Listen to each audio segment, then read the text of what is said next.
अब हम पढ़ने वाले हैं पोस्ट ऑपरेटिव, ठीक है। प्री ऑपरेटिव हमने सब सारा खत्म कर लिया। पोस्ट ऑपरेटिव जो हम पढ़ने वाले हैं वो हम पढ़ेंगे 4 स्टेजेस में। ये बहुत इंपॉर्टेंट पार्ट है, याद रखना। क्या क्या 4 स्टेजेस कह रही है, क्या क्या बोल रही हैं 4 स्टेजेस। पहली स्टेज हम पढ़ेंगे कि आफ्टर ऑपरेटिव, यानी ऑपरेटिव मतलब जो हम थिएटर के बाद, थिएटर मतलब वो नहीं जहाँ एक बढ़िया कोई मूवी देख के आए हैं। ऑपरेशन थिएटर के बाद हम जैसे ही इमीडिएट निकले बाहर, जैसे ही ऑपरेशन थिएटर हुआ, जैसे ही बाहर निकले, उसके बाद हमें क्या क्या चेक करना है।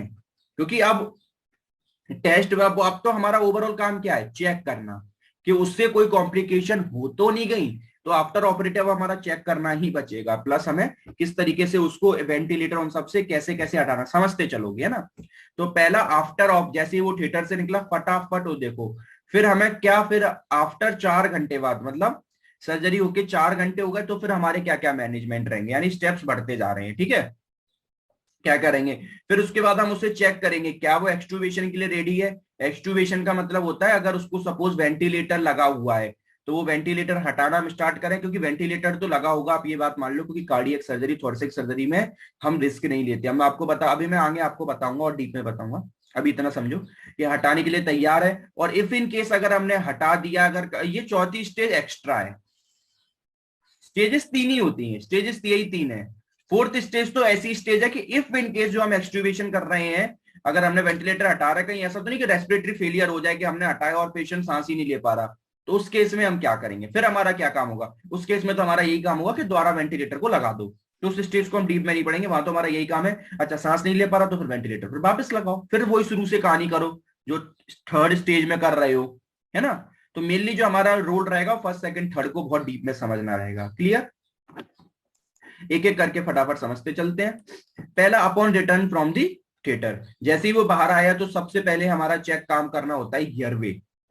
पेशेंट को चेक करते हैं कि प्रॉपर इंट्यूबेटेड है कि नहीं। इंट्यूबेटेड का मतलब होता है वेंटिलेशन पे है कि नहीं। देखो हम इसको आगे बहुत अब पढ़ने भी वाले हैं कि वेंटिलेटर, आप पीटी कार्डियो जब पढ़ोगे ना, उसमें वेंटिलेटर्स के टाइप पढ़ोगे, यहाँ वेंटिलेटर्स के टाइप इसमें नहीं पढ़ोगे, लेकिन इस सिलेबस में हम ये जरूर पढ़ेंगे कि वेंटिलेटर पे मतलब कैसे लगाया जाता है, प्लस कैसे मैनेजमेंट करा जाता है, प्लस जब वेंटिलेटर से हटाते हैं तब हमारे क्या क्या प्रिकॉशंस होते हैं। वेंटिलेटर क्या होता है, वेंटिलेटर एक तरीके की मैकेनिकल डिवाइस है जो आपको फोर्सफुल तरीके से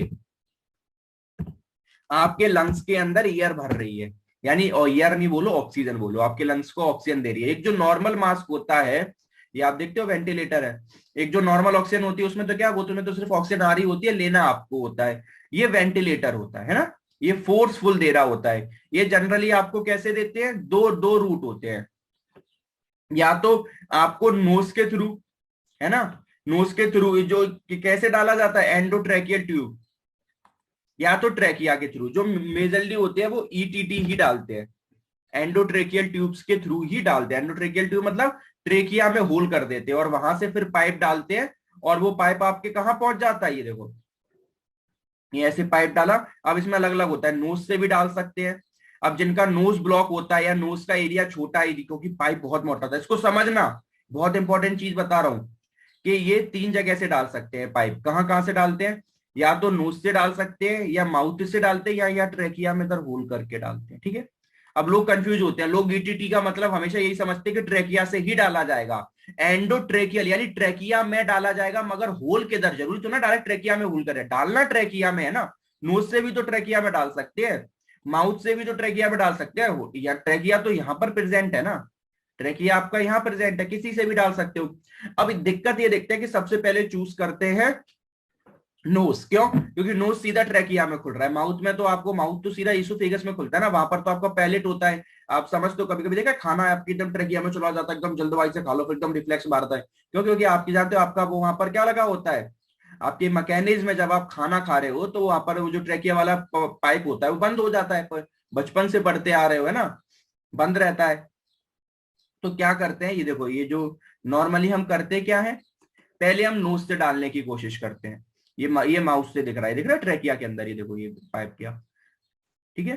तो क्या करते हैं कि पहले हम नोज से डालने की, हम देखते हैं कि अगर नोज में क्या हो जाता है कि जिनकी नोज छोटी है, या फिर सबसे बड़ा मोस्ट इंपॉर्टेंट होता है कंजेशन। पूरा स्प्यूटम भरा होता है, स्प्यूटम भरने के चांसेस होते हैं क्योंकि वो पहले ही एक तरीके से उसको प्रॉब्लम है, तो वहां पर बहुत नेग्लिजेंस हो जाता है। सेकंड वन चूज करते हैं हम माउथ, ये सबसे कॉमन पॉइंट है, सबसे कॉमन कोई पूछे तो होता है माउथ। मगर जिन लोगों में सपोज करो माउथ से एंटर नहीं कर पा रहा, क्यों? क्योंकि यहाँ पर ये पैलेट होता है, यहाँ पर अब माउथ की ओपनिंग होती है ईसोफेगस में, यहाँ पर पूरे पैलेट को क्या करना पड़ता है, गलत तरीके से पूरे पैलेट में करके और फिर ट्रेकिया के थ्रू डालना पड़ता है। ठीक है, तो जिन लोगों में बहुत ज्यादा रिफ्लेक्स आते हैं, जो क्योंकि अब रिफ्लेक्स आएंगे, आप एक काम करो, थोड़ी भी टंग लेके अपने ट्रेकिया अपने अंदर माउथ के अंदर डालो और अपने जो प्रॉपर जो सॉफ्ट पैलेट है और वहां से टच करो, तुरंत ऐसा आएगा जो उल्टी आ रही, रिफ्लेक्स आ रहा है। इनको हैवी एनेस्थीसिया देके करते हैं, मगर फिर भी जिनके हाइपर रिफ्लेक्स है या ऐसी कोई प्रॉब्लम आ रही है, तो फिर हमें वो लास्ट स्टेज चूज करनी पड़ती है, जो थोड़ा रेयर होती है, वो होती है ट्रेकिया में होल कर कर। यहाँ ट्रेकिया में आपने देखा होगा, यहाँ पर थोड़ा सा होल कर देते हैं। हाँ, गैग रिफ्लेक्स, जो एक रिफ्लेक्स आता है उसको गैग रिफ्लेक्स बोलते हैं, पढ़ाई है हमने, है ना। तो अब क्या होता है कि अगर जो ट्रेकिया में होल कर देते हैं और फिर यहां से डाल देते हैं, ठीक है। तो और इन सब का क्या है, ये इसको हम बहुत डीप में पढ़ने वाले हैं, अभी डीप में नहीं पढ़ेंगे। व्हाट इज एंडोट्रेकियल ट्यूब, कैसे डालते हैं, कैसे क्या होता है, कैसे मैनेजमेंट करते हैं, है ना। इसके दोनों काम होते हैं, इससे वेंटिलेशन भी करते हैं और इससे सक्शनिंग भी करते हैं, मतलब स्प्यूटम को बाहर निकालना। जो स्प्यूटम कैसे क्या करते हैं अभी नहीं पढ़ने वाले, इसको हम पूरा चैप्टर हमारा डीप में है, ठीक है। तो अभी हमें पता ही ट्रेकिया के अंदर चला जाता है और इससे हम पूरा ईयर उसको देते हैं। अभी पाइप कहाँ जाता है, ट्रेकिया से अंदर पूरे लंग्स में, और फिर लंग्स में डायरेक्ट हम एयर ब्लो करते हैं, ठीक है। वो यही वेंटिलेशन का काम होता है। तो हमारा सीधा सबसे पहले जब भी हम कोई सर्जरी होती है, हमारा सबसे पहले काम होता है कि उसे पेशेंट को वेंटिलेटर पर डालो, ठीक है। वेंटिलेटर ऐसा नोज के थ्रू या माउथ के थ्रू बहुत ही कम होता है कि ट्रेकिया में होल करना पड़ता है, ठीक है। तो वेंटिलेटर में जो हम सेटअप चूज करते हैं, हम अलग अलग कौन सा वेंट जो अलग अलग जो आपके मोड हैं, ये आप पीटी कार्डियो में पढ़ोगे कि अलग अलग कौन कौन से वेंटिलेटर के मोड होते हैं, उसमें आपका सिलेबस में आता है मोड ऑफ वेंटिलेटर, वहां याद करने पड़ेंगे, बहुत सारे मोड्स होते हैं। वेंटिलेटर का एक तरीके की मशीन है, उसमें डिफरेंट डिफरेंट मोड्स दिए जाते हैं, कौन से मोड पे लगाना है। तो जो मैकेनिकल वेंटिलेशन, मतलब जो मशीन, ये जो आप नॉर्मल देखा, मैकेनिकल वेंटिलेशन ही होता है ना, जो मशीन से एयर आ रही, उसमें बहुत सारे मोड होते हैं। उसमें एक जो सबसे कॉमन जो मोड चूज करने वाला होता है वो होता है मैंडेटरी मोड। जैसे ही पेशेंट सीधे सर्जरी से बाहर निकलता है, उसे मैंडेटरी मोड पे ही रखते हैं। मैंडेटरी मोड में मालूम क्या होता है, इसमें क्या होता है, इसमें मैंडेटरी मोड जब भी करोगे तो मालूम क्या हो जाएगा, set number of breath, set number of breath at fixed tidal volume, ये लाइन याद रखना है, फिक्स्ड टाइडल वॉल्यूम। क्या होता है, सेट नंबर ऑफ ब्रीथ, इसमें आप अपनी ब्रीथ कितनी देनी है, 1 मिनट में कितनी ब्रीथ देनी है, 10 12 कितनी देनी है, और हर ब्रीथ में आपको कितना ऑक्सीजन का वॉल्यूम सेट करना है। आप वो भी मैंडेटरी, मैंडेटरी माने जितनी उसकी जरूरत है, जितना उसके लिए जरूरी है, जितना उसके लिए मैंडेटरी मतलब कि यार भाई ये तो इतना तो तुम्हारे लिए मैंडेटरी है, तो तुम्हें करना ही पड़ेगा। तो मैंडेटरी कोई चीज जितनी तुम्हारे लिए जरूरी है, हमें देनी ही पड़ेगी, तो उसमें सेट नंबर ऑफ ब्रीथ कर देते हैं और हर ब्रीथ में कितना ऑक्सीजन का वॉल्यूम देना है। सर ऐसा क्यों कर रहे हो आप, तो जितनी उसकी पर मिनट ब्रीथ होती है उतनी दो, और जितना हम नॉर्मल सांस लेते हैं 500 वॉल्यूम होता है, टाइडल वॉल्यूम कितना होता है 500 ml, तो हर ब्रीथ में 500 ml डाल दो, और हम पर मिनट जितनी ब्रीथ करते हैं उतनी ब्रीथ उसको दे दो। क्या भैया कर, नहीं ऐसा नहीं करते। क्यों सर, अगर हम ऐसा कर देंगे तो पेशेंट क्या हो जाएगा, कंप्लीटली डिपेंडेंट हो जाएगा, वो खुद से सांस ही नहीं ले पाएगा। फिर हम ये देखते हैं कि भैया अगर सपोज करो वो 1 मिनट में 15 ले रहा है तो हम 12 ही देंगे, मतलब हम कोशिश करेंगे कि वो 3 वो खुद से ले, वरना वो कंप्लीटली डिपेंड हो जाएगा। तो इसमें हम पेशेंट की कंडीशन देख लेते हैं, उस हिसाब से हम ब्रीथ को सेट कर देते हैं। हम देख लेते हैं कि पेशेंट की कंडीशन अगर 100% खराब है तो भैया फिर पूरी की पूरी दो, जितना वो पर मिनट ले रहा है। अगर हमें लग रहा है कि नहीं भैया, अगर पेशेंट की कंडीशन 50% सही है, तो हम क्या करेंगे, ब्रीथ की रेट को हाफ कर देंगे, ठीक है। तो यही हमारा काम होता है किसमें, मैंडेटरी मोड में, ठीक है। ये याद रखना कि इसको इसको बोलते हैं, मैं ऐसे बहुत सारे डिफरेंट डिफरेंट हमारे मोड्स आते हैं, ठीक है। और हम जानते हैं नॉर्मली जो हमारा कॉमन क्या है 12 से 16, तो कोई भी हम अपने हिसाब से सेट कर लेते हैं। फिक्स्ड वॉल्यूम टाइडल वॉल्यूम होता है हमारा 500 ml।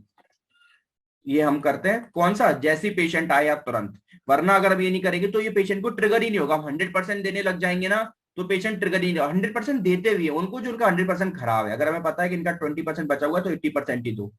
15 सांस लेते हैं तो आप 12 ही दो, जिससे 3 की मेहनत वो खुद करें। 500 ml नॉर्मली होता है, 400 ml दो, जिससे वो खुद ट्रिगर कर पाए। फिर होता है सर्कुलेटरी, सर्कुलेटरी सपोर्ट का मतलब क्या होता है? ब्लड का circulation.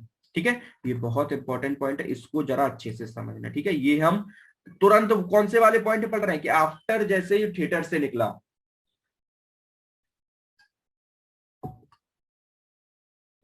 Circulatory support and monitoring क्या होता है? इसमें बहुत प्यारी मैकेनिज्म लिखी है। तो जब भी ऑपरेशन होता है ना, उसके तुरंत बाद जो आपका पेशेंट होता है वो बहुत ज्यादा कोल्ड हो जाता है। अब ये याद तो कर लेते हैं लोग, मगर कोल्ड होता क्यों है? ठीक है, कोल्ड होता है बहुत ज्यादा, उसकी तीन पॉइंट बोले गए हैं। ऐसा देखा गया कि तीन पॉइंट रिस्पॉन्सिबल होते हैं कि आफ्टर सर्जरी जो पेशेंट है वो बहुत ज्यादा ठंडा पड़ने लग जाता है, कोल्ड होने लग जाता है। पहला पॉइंट होता है एनेस्थीसिया। एनेस्थीसिया दिया जाता है ना, वो आपके ब्लड के साथ मिक्स होने की वजह से आपकी बॉडी को कोल्ड करता है, ठंडा करने लग जाता है। दूसरा पॉइंट बोला गया है कि कूल ऑपरेटिव। कूल ऑपरेटिव जहां पर सर्जरी होती है वो बिल्कुल एकदम जो ऑपरेटिव एरिया होता है वो काफी ज्यादा ठंडा होता है। कभी ऑपरेशन थिएटर गए हो, कितनी एसीज वगैरह लगी होती है, सब कुछ, क्योंकि कितने सारा मशीन है, सब कुछ है, तो हम सबको बैलेंस करने के लिए वहां पर काफी ऑपरेटिव कंडीशन, पूरा कूल ऑपरेटिव थिएटर होता है, तो वो भी रिस्पॉन्सिबल होता है। और थर्ड वन, कि जब भी सर्जरी होती है ना, वो मालूम क्या करती है? Surgery that promote excessive heat loss. हमारी जब भी सर्जरी होती है हमारी बॉडी क्या करने लग जाती है? एक्सेसिव हीट का लॉस करने लग जाती है। तो ये तीन ऐसे मेजर पॉइंट देखे गए हैं जो रिस्पॉन्सिबल होते हैं आफ्टर सर्जरी हमारी पूरी बॉडी को कोल्ड कराने के लिए। अब कोल्ड कराने से सर हो क्या जाता है? कोल्ड हो गया, ठीक है, हम समझ गए होता क्या है। अब बहुत नॉर्मल बात है, आप लोग जानते हैं कि कोई भी इंसान मर जाता है तो वो बहुत ठंडा पड़ने लग जाता है। सर उससे क्या होता है? जब भी ठंडा पड़ता है तो वो कॉन्स्ट्रिक्ट, सिकुड़ने लग जाता है, कॉन्स्ट्रिक्ट करने लग जाता है। बहुत कॉमन एग्जांपल, पानी लेते हो, फ्रिज में जमाते हो, बर्फ करते हो, ठंडा करते हो, बर्फ जम जाती है, जो पहले डायलेट होता है वो कैसा हो जाता है? कॉन्स्ट्रिक्ट हो जाता है।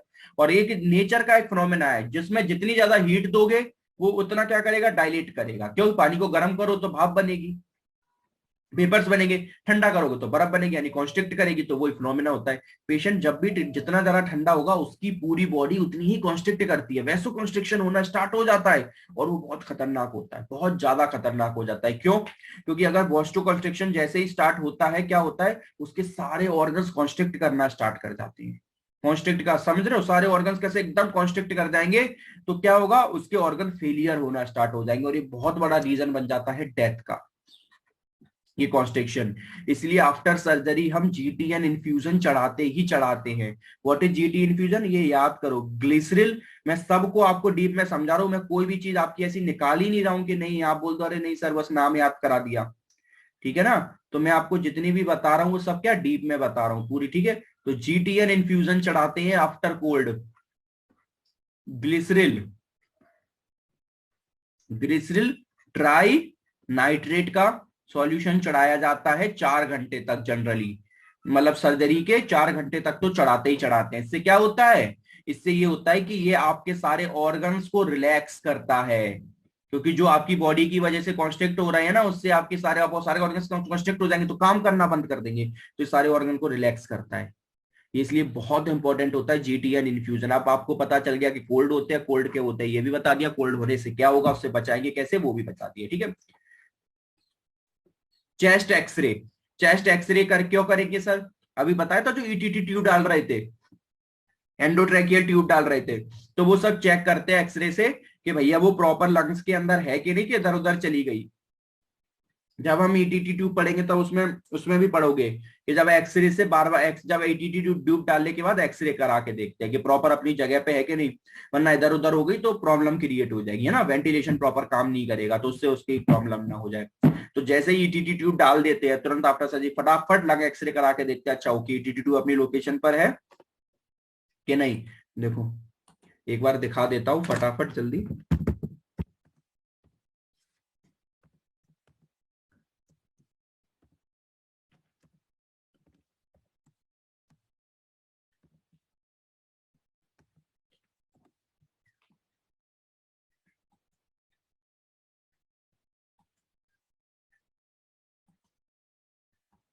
अरे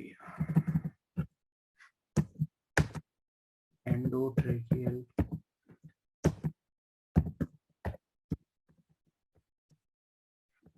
इसमें आपको क्या है, बस आपको बस ये देखना बहुत जरूरी है कि क्या होता है कि ट्यूब के अंदर ये देखें, किसी भी ये दिख रहा है, इसमें देखो प्रॉपर नहीं दिख रहा है, इसमें अंदर पाइप डाल के रहता है, इसमें प्रॉपर कोई एक्सरे में विजन क्यों नहीं आ रहा। इसमें देखो ये दिख रहा है, ये जो हल्का सा ये जो इसने फिंगर कर रखी है ना, ये दिख रहा है एकदम लाइट सा, ये होता है, ये डली एंडोट्रिकल ट्यूब, ये जो फिंगर से समझा रहे, देखो इसमें भी ये एरो बना हुआ है, दिख रहा है ना, ये बिल्कुल लाइट दिख रहा है, बिल्कुल लाइट, अगर आपको दिख रहा होगा पॉसिबल है तो उसमें समझ आ रहा होगा कि बिल्कुल ये लाइट सी दिख रही है, देखो ये वाली दिख रही है, ये डली होती है जो दिख रही है। इसकी पोजीशन चेक करते हैं प्रॉपर डली है कि नहीं, ठीक है, ये दिखा रहा है, ये चेक करा जाता है कि अपनी पोजीशन पे प्रॉपर है कि नहीं, ठीक है। To assess the position of endotracheal tube, जो प्रॉपर ड्रेनेज हो रहा है कि नहीं, कैथेटर डले हैं वो सेंट्रल लाइन में, सेंट्रल मतलब प्रॉपर सेंटर में है कि नहीं, ठीक है। प्लस एक्सरे में ये भी देखते हैं कि लंग प्रॉपर एक्सपेंड कर रहे हैं कि नहीं। फिर ईसीजी कराते हैं ना चेक कराने के लिए कि कोरोनरी इस्कीमिया है कि नहीं। अच्छा, जहां प्री ऑपरेटिव में ईसीजी लिख के आई थी ना, उसके नीचे जरूर लिख के आना स्टेबल ईसीजी, वो डायनेमिक ईसीजी भी कराते हैं ना, नॉर्मल ईसीजी तो कराते ही हो, प्लस डायनेमिक भी बहुत इंपॉर्टेंट है ना, कि उसको पता चला कि सिर्फ ईसीजी से करा लिया। हमने बात करी है डायनेमिक ईसीजी, क्योंकि रेस्ट पे बहुत बार होता है कि ईसीजी नॉर्मल आती है, तो डायनेमिक ईसीजी बहुत इंपॉर्टेंट कराना होता है, कि उसको बोलते हैं ट्रेडमिल पे दौड़ो फिर ईसीजी कराओ, क्योंकि उसमें उसमें सही चीज है तो डायनेमिक ईसीजी में ही पता चलती है, रेस्ट वाले में नहीं पता। रेस्ट में तो सब कुछ 90% चीजें बढ़िया ही निकलेंगी, है ना, आराम कर रहे हो तो हार्ट पे कहाँ लोड है, तो बहुत इंपॉर्टेंट होता है कि जब हार्ट पे लोड है तब ईसीजी कराओ। अभी मत बोलते ना कि आफ्टर ऑपरेटिव ईसीजी में डायनेमिक लिख दो, वो ऑपरेशन पे लेटा हुआ है बेड पर, बोलो डायनेमिक करा दो, तो वो प्री ऑपरेटिव में डायनेमिक लिखे आना, यहाँ मत लिखे आना। या ईसीजी कराओगे ना कि कोरोनरी इस्कीमिया तो नहीं हो रहा है, या कोगुलेशन तो नहीं बन रहा है ब्लड में, कहीं कोगुलेशन तो नहीं हो रहा है, तो ये सब कराना बहुत जरूरी है। इसके लिए कौन सा टेस्ट कराते हैं बताओ, डी डायमर टेस्ट, ब्लड में कोगुलेशन तो नहीं हो रही है। और डी डायमर टेस्ट आप सबने बहुत पढ़ा होगा कोविड में, हर किसी का डी डायमर टेस्ट करा रहे थे। इसकी नॉर्मल वैल्यू कितनी होती है, 0.5 से कम होनी चाहिए, इससे ज्यादा नहीं होनी चाहिए। डी डायमर टेस्ट में इससे क्या पता पड़ता है, अगर डी डायमर टेस्ट सिर्फ इतना बताता है कि अगर आप ये 0.5 से वैल्यू बढ़ गई तो आपके बॉडी में क्लॉट बनने लग गए। मैंने अपनी आंखों से इतने सारे कोविड के केसेस देखे जिनका डी डायमर 50 तक, 50 से ज्यादा मैंने खुद आंखों से देखे, तो उनकी बॉडी में इतने, फिर उन्हें हैवी एंटीकोगुलेंट्स दिए जाते हैं, और इस वजह से कितनों की कोविड में डेथ हुई, क्लॉट बनने लग जाते थे बॉडी में, ठीक है। और ये जो सेकंड वेव आई थी ना, जो वो वाली खतरनाक वाली, उसमें डेथ हुई, उसी में तो सबका ये डी डायमर बिगड़ता था। अब ये तो हमारा फर्स्ट हो गया इमीडिएट वाला। आप पढ़ते हैं इन दी फर्स्ट 4 आवर। 4 आवर में क्या क्या करेंगे, सबसे पहले वेंटिलेटरी की जो सेटिंग है उसको चेंज करते हैं। पहले कौन सा मोड था, मैंडेटरी मोड, अब उस मैंडेटरी मोड को हटाते हैं। वीन ऑफ का मतलब होता है हटाना, वीन ऑफ करते हैं, यानी उस मैंडेटरी मोड को चेंज करते हैं, फिर उसको मोड पे उसको मोड पे लेके आते हैं। उस मोड का नाम होता है support mode, pressure support mode, यानी जो आपका मैंडेटरी मोड था वो अब आ जाता है। ये डिफरेंट डिफरेंट मोड आप पढ़ोगे, है ना, पीटी कार्डियो में आपके है पढ़ना, प्रेशर सपोर्ट मोड। इसमें नाम में ही समझ आ रहा है कि सर मैंडेटरी मोड में तो जितनी क्या था, जितना उसको देना जरूरी है वो दे रहा है। प्रेशर सपोर्ट मोड में क्या कर देते हैं कि भैया नॉर्मल वेंटिलेशन काम नहीं करेगा, सांस नॉर्मली वो लेगा, मगर उसको जैसे ही लगा कि सांस एकदम नहीं आ रही तो वेंटिलेटर ऑटोमेटिक चालू हो जाएगा। ये प्रेशर पे काम करता है, वो देख लेता है कि हाँ पेशेंट सांस ले पा रहा है तो वेंटिलेशन अपने आप ऑफ हो जाएगा, और लगेगा कि पैसिव पेशेंट सांस लेने में उसको प्रॉब्लम आ रही तो वो तुरंत वेंटिलेशन उसको सांस देने लग जाएगा, ठीक है। तो ये कब करता है, वीन ऑफ मैंडेटरी, जो मैंडेटरी जो जरूरत वाला था वो बंद करा। अब इसको पेशेंट को किस पे लेके आए, patient trigger pressure support mode. ये पेशेंट के द्वारा ट्रिगर पे चलेगा, नॉर्मली बंद रहेगा, लेकिन ऐसा लग रहा है कि पेशेंट एकदम ऑक्सीजन नहीं ले पा रहा तो ये ऑटोमेटिक चालू हो जाता है, ठीक है, क्योंकि उस पर ही तो डालना पड़ेगा। मैंडेटरी पर रखोगे तो पेशेंट खुद से सांस लेगा ही नहीं। और FiO2 को भी कम करते हैं। FiO2 समझते हो क्या होता है, फ्रिक्शन ऑफ इंस्पायर्ड ऑक्सीजन, जो हमने टाइडल वॉल्यूम बोला था ना ऊपर, कि जो जितनी ऑक्सीजन दे रहा है उसको भी कम करते हैं। फ्रिक्शन ऑफ इंस्पायर्ड ऑक्सीजन, जो उसको इंस्पायर्ड ऑक्सीजन हम दे रहे थे वो भी कम करते हैं, है ना, कि खुद से ही सांस ले। तो हमारा इसको भी हमें कम करना है, तो हमें सारी चीजें, क्योंकि अब 4 आवर में हमारा एक ही गोल है, जितनी हम इमीडिएट में चीजें दे रहे थे उन्हें कम करते जाओ या हटाते जाओ, क्योंकि हमें उसे नॉर्मल अब तुरंत हटाना है। सर्कुलेटरी सपोर्ट में जो जीटीएन का सॉल्यूशन दे रहे थे, हमने बोला था ना जीटीएन क्या था, ग्लिसरल ट्राइनाइट्रेट, जो ऑर्गन मसल को रिलैक्स कर रहा था, उसको अब हटा दो, ठीक है। सेकंड चीज बहुत इंपॉर्टेंट देखते हैं, कार्डियक टेम्पोनेट तो नहीं हो रहा। कार्डियक टेम्पोनेट बहुत खतरनाक कंडीशन होती है। इसमें क्या होता है, जो आपका हर्ट है ना, हर्ट के ऊपर एक जो सैक होता है, जो उसकी आउटर कवरिंग होती है, सपोज ये हर्ट है और ये उसका सैक है, आउटर कवरिंग, उनके बीच में हमेशा उनके बीच में फ्लूइड भरने लग जाता, फ्लूइड का एक्यूमुलेशन होने लग जाता है एब नॉर्मली। और ये फ्लूइड मालूम क्या करता है, हार्ट को कंप्रेस दबाने लग जाता है, कंप्रेस करने लग जाता है। तो ये आफ्टर सर्जरी बहुत कॉमन हो जाता है, मतलब हार्ट की सर्जरी में कॉमन हो सकता है। इसीलिए ये देखना बहुत जरूरी होता है कार्डियक टेम्पोनेंट, इसके लिए कार्डियक टेम्पोनेंट में हम कराते हैं, ठीक है। और ये खुद में भी एक बहुत बड़ी डिसीज है, कार्डियक टेम्पोनेट खुद में भी एक बहुत बड़ी डिसीज है। क्या होता है इसमें आपका, कि आपके जो हार्ट है, हार्ट के सराउंडिंग का जो सेक है उसमें एबनॉर्मली फ्लूइड का कलेक्शन होने लग जाता है। और वो हार्ट में दिख रहा है, ये हार्ट का पेरिकार्डियल सेक है, और ये पेरी इसमें नॉर्मली नॉर्मली फ्लूइड होता है जो हार्ट के लिए जरूरी होता है, मगर वो इतना ज्यादा बढ़ने लग जाता है कि वो हार्ट पर लोड क्रिएट करने लग जाता है और हार्ट को दबाने लग जाता है, ठीक है। जो आपकी पेरिकार्डियम सबसे आउटर वाली, देखो ये सबसे आउटर वाली लेयर होती है ना पेरिकार्डियम, उसके बीच में भरा होता है। पेरिकार्डियम सबसे बाहर है और उसके बीच में मायोकार्डियम, इनके बीच में एक तरीके से, क्यों, क्योंकि पेरिकार्डियम मायोकार्डियम पे फ्रिक्शन रब ना करे एक दूसरे पे, तो एक फ्लूइड भरा होता है, क्योंकि मायोकार्डियम को क्या कॉन्स्ट्रिक्शन करना होता है, तो एक फ्लूइड होता है, फ्लूइड होता है विस्कस, जॉइंट के बीच में होता है विस्कस फ्लूइड होता है। तो उस तरीके से फ्लूइड एक नॉर्मल अमाउंट में होता है, मतलब वो एक्सेसिव अमाउंट में बढ़ जाए बहुत ज्यादा, ऐसी हालत हो जाती है, ठीक है। ये नॉर्मली खुद में बहुत बड़ी डिसीज है कार्डियक टेम्पोनेंट। फिर फ्लूइड मैनेजमेंट करते हैं, है ना। फ्लूइड, ये तो मैंने आपको बताया था कि सबसे बड़ी इंपॉर्टेंट क्या होती है, जैसे 4 घंटे हुए सबसे पहले उसको क्या लगा देते हैं, आइसोटोनिक क्रिस्टलाइट 4%, ये जो आप नॉर्मली देखते हैं ना बोतलें चढ़ती रहती है बिफोर सर्जरी आफ्टर सर्जरी, जो सॉल्यूशंस होते हैं वो चढ़ते आते हैं, क्यों, क्योंकि फ्लूइड को बैलेंस करने के लिए, फ्लूइड को बैलेंस करने के लिए। बहुत कॉमन रीजन हो जाता है डेथ का, मालूम क्या, हाइपोवॉल्यूमिक शॉक। बॉडी में तुरंत एकदम क्या होती है, एकदम फ्लूइड की कमी हो जाती है और तुरंत पूरी बॉडी एक शॉक में चली जाती है। जनरली इसलिए होता है आफ्टर सर्जरी बॉडी को ऐसा लगता है कि उसके साथ कुछ अलग हुआ, तो उसकी बॉडी में एकदम सडन क्या हो जाता है, एकदम फ्लूइड की कमी हो जाती है।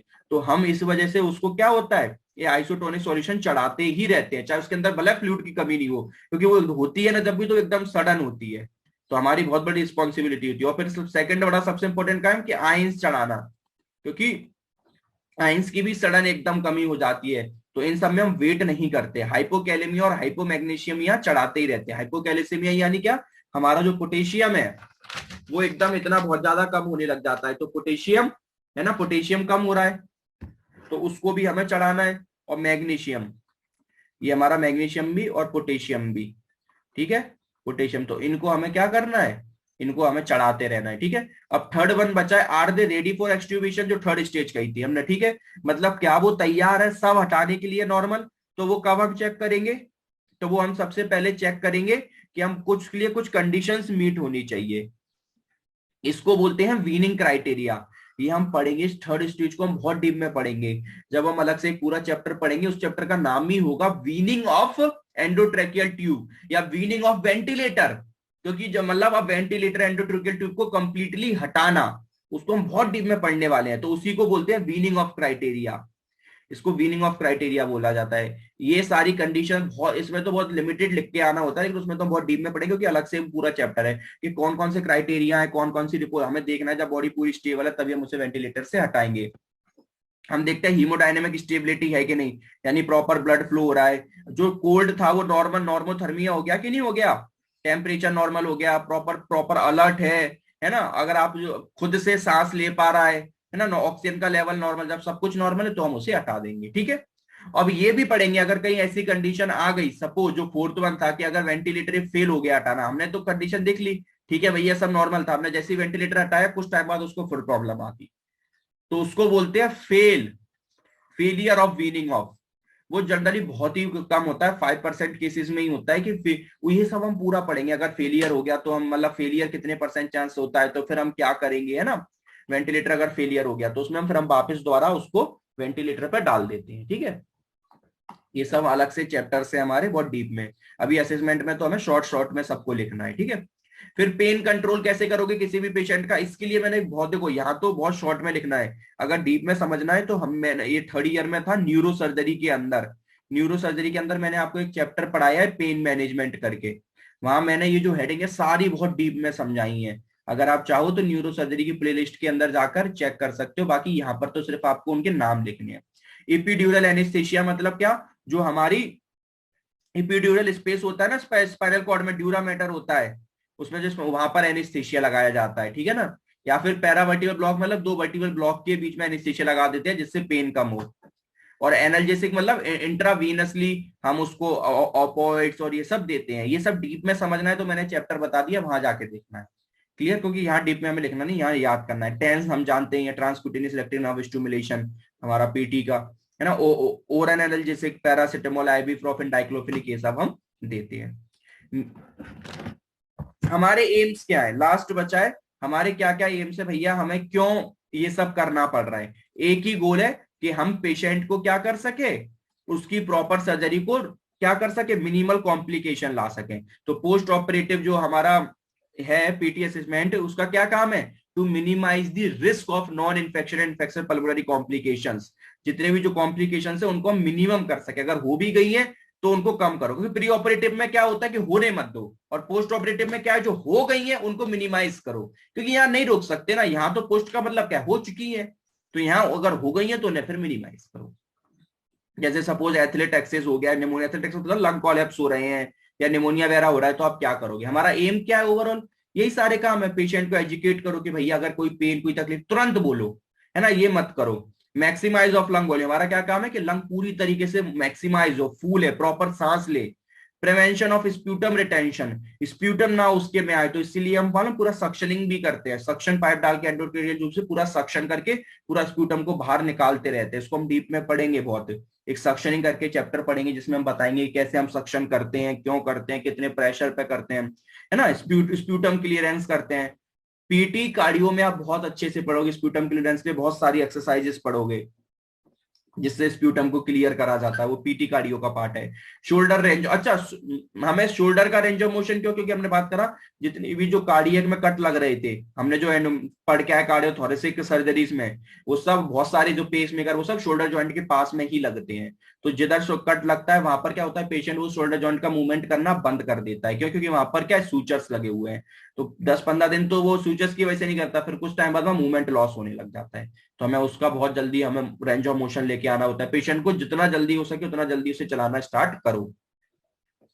जनरली जो कॉम्प्लिकेशंस आती है वो यही सब आती है, अगर लंग्स में उसको आएंगी ना, लंग्स की कॉम्प्लिकेशन जो आएंगी ना वो यही सब आएंगी कि उसकी मतलब जितना आपको जो जितनी कैपेसिटी सब याद है ना, फर्स्ट ईयर पढ़ के आए हो, वो सबको रिड्यूस कर दो जो मन में आ रहा है। जैसे जो इंस्पायरेटरी कैपेसिटी है ना वो उसकी कम हो सकती है, जो उसकी इंस्पायरेटरी कैपेसिटी है ना वो नॉर्मली कम हो जाती है। इंस्पायरेटरी कैपेसिटी क्या होती है, हमारा आईआरवी, जो हम सांस लेते हैं ना, डीप सांस, इंस्पायरेटरी वो कितना होता है, 3000 ml नॉर्मल वैल्यू, सब आपको पड़ी होंगी। तो प्रॉपर सांस, reduce vital capacity, vital capacity क्या होती है, inspiratory reserve volume plus tidal volume plus expiratory reserve volume. जितना हम सभी फर्स्ट ईयर में पढ़ के वो सब कम कर दो। आईआरवी कितना होता है, 3000 ml। टाइडल वॉल्यूम नॉर्मली कितना होता है, 500 ml। और एक्सपायरेटरी जब कितनी हम ईयर बाहर निकालते हैं वो होती है 1100, टोटली होता है 4600 ml। ये भी रिड्यूस हो जाएगा, सब रिड्यूस्ड होंगे क्योंकि लंग्स खराब हो रहे हैं तो सब कम होंगे, है ना। रिड्यूस हो जाती है functional residual capacity. Functional residual capacity क्या होती है, expiratory reserve volume plus residual volume. ये कितनी होती है, ये 1100 होती है, और रेजिडुअल वॉल्यूम 1200 होती है, और ये टोटल होती है 2300 ml। ये सब कम कर जाते हो, है ना। लंग वॉल्यूम कम हो जाते हैं, सिक्रेशन आने लग जाते हैं, रिटेंशन हो जाता है, प्रॉपर ब्रीथिंग नहीं हो रही है, इम्पेयर्ड वर्क ऑफ ब्रीथिंग है, पुअर ब्रीथिंग कंट्रोल पैटर्न है, गलत तरीके से सांस ले रहा है, बहुत ज्यादा कफ आ रहा है, पेन हो रहा है, तो ये सब उसकी कॉम्प्लिकेशंस आ सकती हैं। इन सब का पीटी मैनेजमेंट में तो सिर्फ नाम लिख के आने हैं टेक्निक्स के, बाकी सब डिस्क्राइब तो जब पीटी कार्डियो उसमें हम सब डीप में पढ़ेंगे क्या क्या होते हैं। जैसे ब्रीथिंग एक्सरसाइज कराते हैं, फोर्स्ड एक्सपायरेटरी टेक्निक होती है, ये सब 2-4 बस इनके नाम लिखने हैं। एसीबीटी क्या है, active cycle, active cycle of breathing exercises. ये सब हम बहुत डीप में पढ़ेंगे पूरे के, कैसे कराई जाती है, कैसे। एफईटी होता है फोर्स्ड एक्सपायरेटरी टेक्निक, ये सब हमें कराना होता है। और भी बहुत सारी होती है, रिलैक्स्ड ब्रीथिंग होती है, बहुत सारी होती है, हम उनको डीप में पढ़ेंगे, ठीक है ना। तो और क्या करा सकते हो, सपोर्टेड कफ कराते हैं, प्रॉपर पोजीशनिंग कराते हैं, पोजीशनिंग सपोर्टेड, ये सब पीटी कार्डियो में हमें बहुत डीप में पढ़ना है। इंसेंटिव स्पायरोमीटर ट्रेनिंग कराते हैं, आपने देखा ना स्पायरोमीटर होता है, उसमें क्या कराते हैं, पेशेंट को बोलते हैं कि ब्लो करो, वो उसमें बॉल्स होती है, तो वो स्पायरोमीटर को हम, ये आपने सब देखा होगा, स्पायरोमीटर से ट्रेनिंग कराते हैं ना, ये बॉल्स आपकी रही, नॉर्मल जिससे क्या होता है, जिससे उसकी बढ़ जाए, ये पीटी के अंदर आता है इस तरीके से, ठीक है। स्पायरोमीटर कराते हैं, शोल्डर की एक्सरसाइज और अर्ली मोबिलाइजेशन, ये सब हम पीटी में उसको इतना कराएंगे, ठीक है। That's all complete about for pre and post operative complication, sorry pre and post operative assessment, ठीक है।